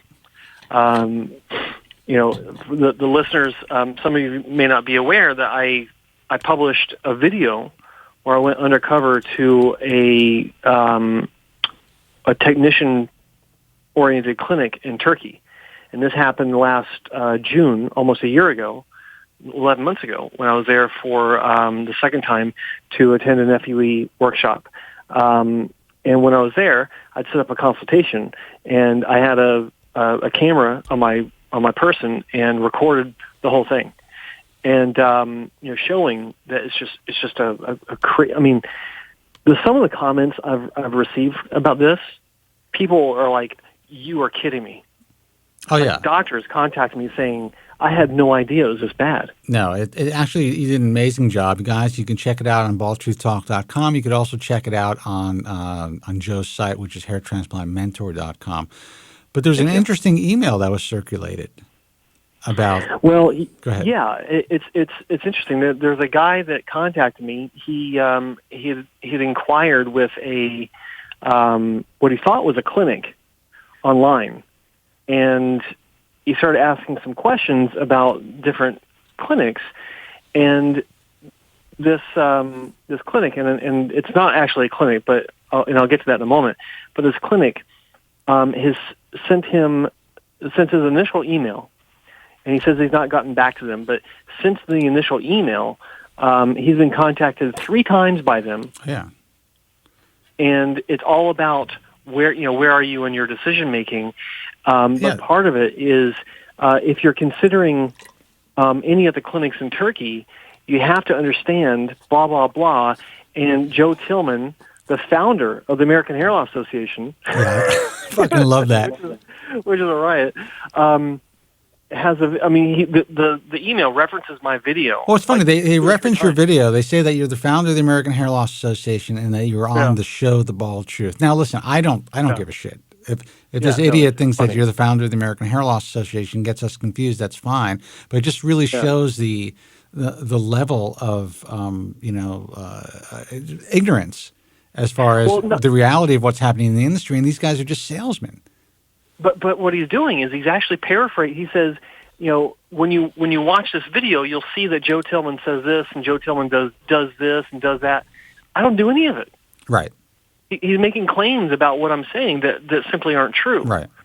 And what he doesn't realize is my next video about Turkey is going to be about the agencies that pull in patients for surgery in Turkey, like this guy. Right. The agencies that are like based out of the UK that are pulling people from the UK to go to Turkey. Yeah. Well, and that's the thing is it's not a clinic. It's an agency. That's what they call them. They're called agencies. And the way they work is they pull in these they're marketing companies. They pull in these patients, and they get like 20% commission on every surgery. That's right. And when they're dealing with clinics that can do upwards of 5 to 10 patients a day, that's big money. Absolutely, is big money. That's why they can afford to pay for their Google AdWords, which is how you find them to begin with. You type in FUE or Turkey, or God forbid both FUE and Turkey in the same search field, and you'll be bombarded by these paid ads that are agencies, marketing companies, not clinics, but they pass themselves off as clinics, and that's what's just the next level bullshit. Listen, Turkey is the biggest European destination, the most popular destination when it comes to hair transplant tourism. It's fucking insane what is going on over there. Now, we have a few doctors who are accepted members of the IHRS. It's very difficult for me to make that decision, okay? I've shown you the applications. I can have an entire website devoted to Turkish doctors. They're all willing. They all have checks in hand. They're willing to pay full fucking U.S. prices to be a part of what we do. And I'm thinking, shit, why don't I just start another website and take these guys' money? That'd be, let's see, 60. That'd be like 120 grand a month. Done. For doing nothing. Done.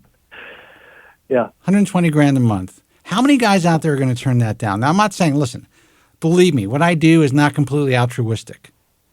Okay? I am a capitalist. I'm a businessman. But in my view, I've always believed that, really providing the best possible information to consumers and, in my view, selling, in a sense, good medicine. In the long run, you're going to do a lot better than promoting bad medicine. Yeah. And it's that is, that's always served me well. Now, in the short term, I've made, I used to talk to my dad when he was alive. He's like, you're out of your fucking mind. How are you doing this? Why, who's going to know?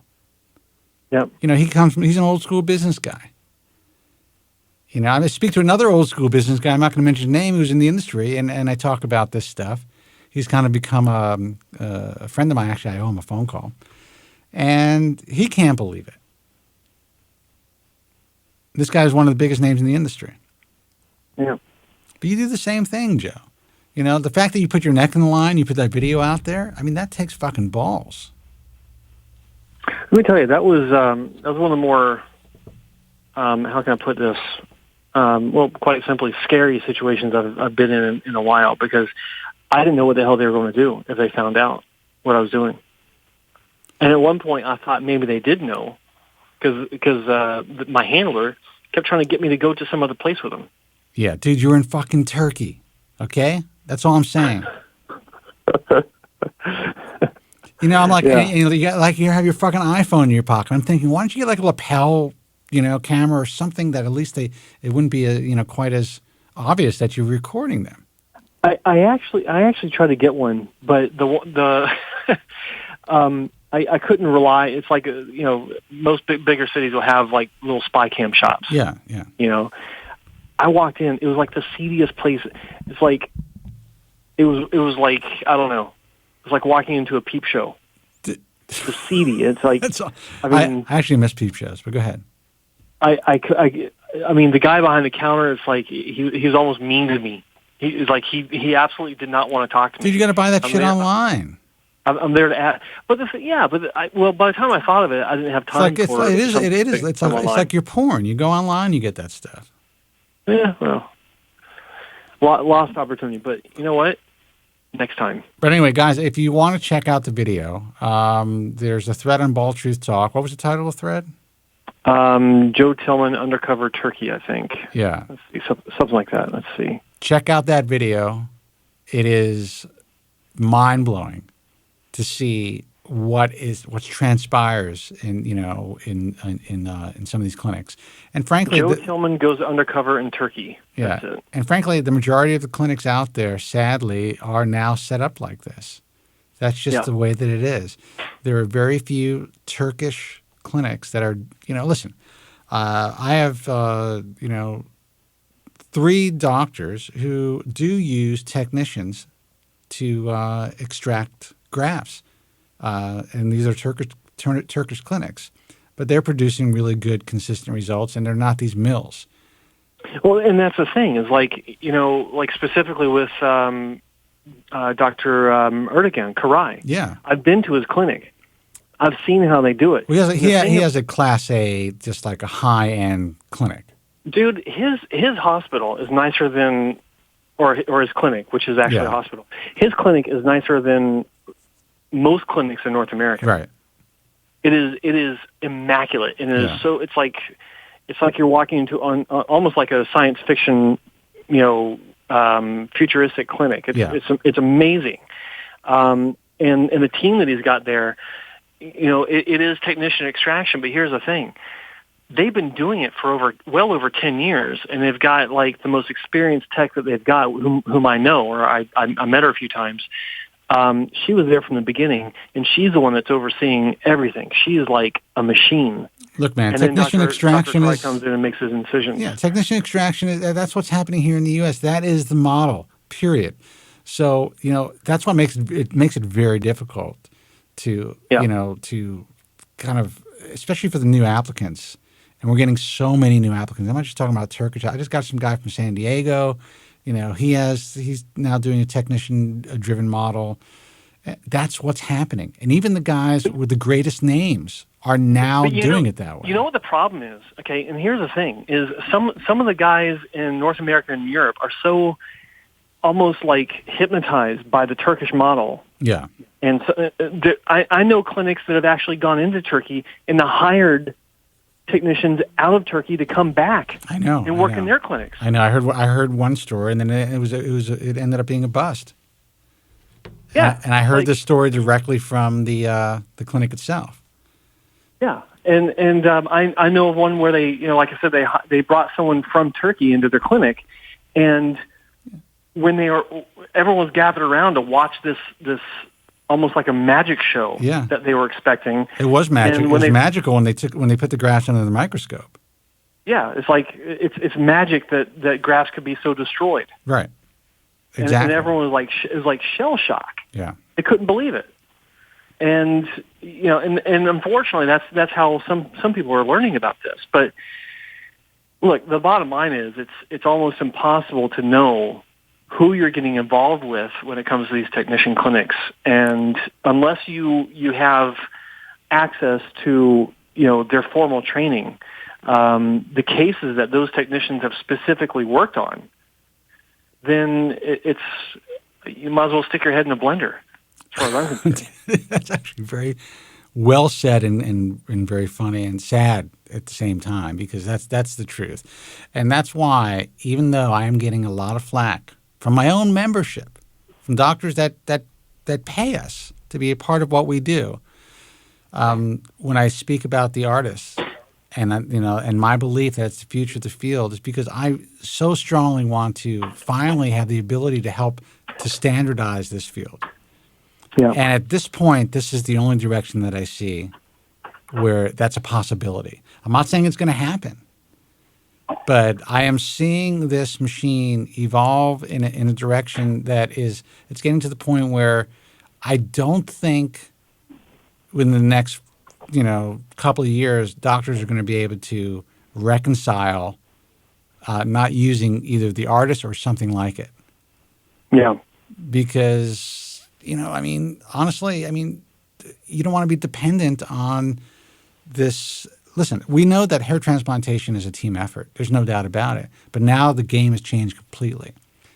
And we said this at the beginning of the show. Now the team doesn't even involve the doctor, and that's the problem. Now the team, really, the only thing the doctor does in some cases is to create the recipient sites. There are cases where that's not even being done. They're doing stick in place. Yeah, exactly. So the doctor is relegated to being a hairline artist. So it's time that there's, in my view, a complete paradigm shift. And there has been a paradigm shift in the bad direction. I'm hoping that we can bring it back into a safer direction, but I can't make any guarantees. I don't know what's going to happen. There are times when I'm just like, you know what, maybe it's time to retire. It's getting too out of control. Yeah. Fuck it. I did my best, and this is what's happening. And then, but then I think to myself, you know what, there's still a lot of good we can do. We can make the shift again. Well, that's what I'm hoping. I'm coming at it from the patient education angle, where I'm trying to help. I'm trying to make a difference as far as how that goes. Well, good luck with that. Listen, you're doing a good job, and I'm saying, there are going to be people out there that really appreciate your work, and I am thankful for all of the, over the years, millions of fans who have been a part of this broadcast and have read my books, and that's great. But you're going to have your detractors, and you just have, you've developed a thick skin. I think you're developing even a thicker skin now that you're independent. But there are going to be those detractors that, some days you're going to wake up, you're going to be like, why the fuck do I even do this? Yeah, no, I'm sure. I've had those days before I had those days even, before I went independent. When I was working for a clinic, it's just, the duplicity of, on one side it's great, it's fun, it's rewarding as hell, but on the other side sometimes I see what's going on, and I say to myself, Jesus, I'm a part of this. Yeah. and sometimes I can't stand it. No, I know. So it's the battle that I have, that we both have inside of ourselves. And sometimes you're in a situation where you are, you realize, okay, there's so much bad happening out there that you're trying to provide information on what's good, or at least what's reasonable. Mm-hmm. But you really have no control. We recommend, or we have physicians that we believe, based on their experience, based on consistency of results, and based on everything that we know about the industry, that are providing really, a good standard of care. But every once in a while, there's that patient who gets fucked up. That's out of our control. There's not a doctor who's on the IHRS who doesn't have a patient out there that is fucked up. Or 5 or 10. Yeah. At least, well, I have to say that there's one doctor, and I always mention his name, that I have never gotten a significant complaint about, and that's Paul McAndrews here in Los Angeles. Yeah. There's actually a couple. I would say Mark Dower is another one. Let me see. There's probably a couple of them guys, so don't get angry. But for the most part, everyone has somebody over the years that is unhappy, really unhappy. Yeah. And what are you going to do? That's the nature of cosmetic surgery. Even if you're in the best hands with the best team, you may not be a good grower. Something could have gone wrong. They could have had someone on that team had a bad day. They didn't handle the grafts correctly, whatever it is. And you're the guy that's fucking, sitting there with your dick in your hand. Anyway, on that note, let's call it a night. I'm a little tired, and I know that. It's a hell of a visual that we're leaving it on. Yeah, I know that you. I was just trying to get on the air. I have to tell you, I'm actually and not a good week to stop drinking, by the way. But as you can see, I have my water. I'm not drinking a beer. But trying to get this other machine working today was so stressful, and I realized, you know what? I'm not handling this well. I'm not handling the situation well. I need to just calm the fuck down and not worry about it. Hey, man, it is what it is, right? It's just stuff happens, and we pulled it through. The phone is still working. The phone is still working, and you know what? It was a good show. And Joe, if you are still listening or watching the broadcast, please call us next week. I know you got a problem with Joe Tillman for some reason, but he's part of the show now. Call in next week. Let us know how you're doing. Everyone misses you here, and we want you to do well. Call in, Joe. Fucking hate you, man. I know. Does not like you. Guys, let me give out the websites, thebaldtruth.com. Check out archives of this broadcast on thebaldtruth.com. We try to get the archives up as soon as possible. Unfortunately, sometimes that does not happen. But if it's not on our side, you could always check it out on Guys from Queens. It's guysfromqueens.com. I always get that wrong. It used to be gfqnetwork.com. But it's guysfromqueens.com. You could also check us out, obviously, on YouTube. And all you guys who listen to the podcast, download us. Check us out on iTunes. If you want to connect through our message forum, go to baldtruthtalk.com. Remember, though, it's a message forum, guys. A lot of anonymous chatter going on. Take what you read on any message forum, including ours, with a grain of salt. Know where the information comes from. If it's a guy like Joe Tillman, great. He's got a face. He's got a name. You got someone that you can complain to if he gives you information that you're unhappy with. But everything else, realize and understand that, you don't know where it's coming from. Know the source. Otherwise, just, take it all in, read about it.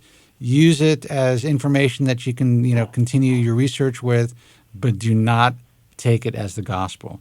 The IHRS, the International Alliance of Hair Restoration Surgeons, if you're considering surgical hair restoration, check out ihrs.org. Again, it's a safe place, I believe, to at least start your search, to start to do your research when it comes to considering a hair transplant surgeon. The industry is changing a lot. You guys need to understand that. When I first started the organization, I know I'm going on a rant, it was a lot easier. As Joe and I spoke about at the beginning of the show, it was a lot easier to make decisions and say, you know what, I strongly recommend this doctor. But the entire industry is changing. And now some of the guys out there who have the best reputations as, pioneers in the field may not even be doing the surgery. So, there's definitely a paradigm shift. So you need to ask the right questions. And speaking about asking the right questions, Joe, you have your patient or your physician questionnaire on your website, right? I do, and I'm also about to release an app on Google Play and the iOS Apple App Store. All right. Well, that's exciting stuff. So until you release your app right now, they can just download your physician questionnaire at hairtransplantmentor.com. Hairtransplantmentor.com, and there's a PDF you can download to print out. Take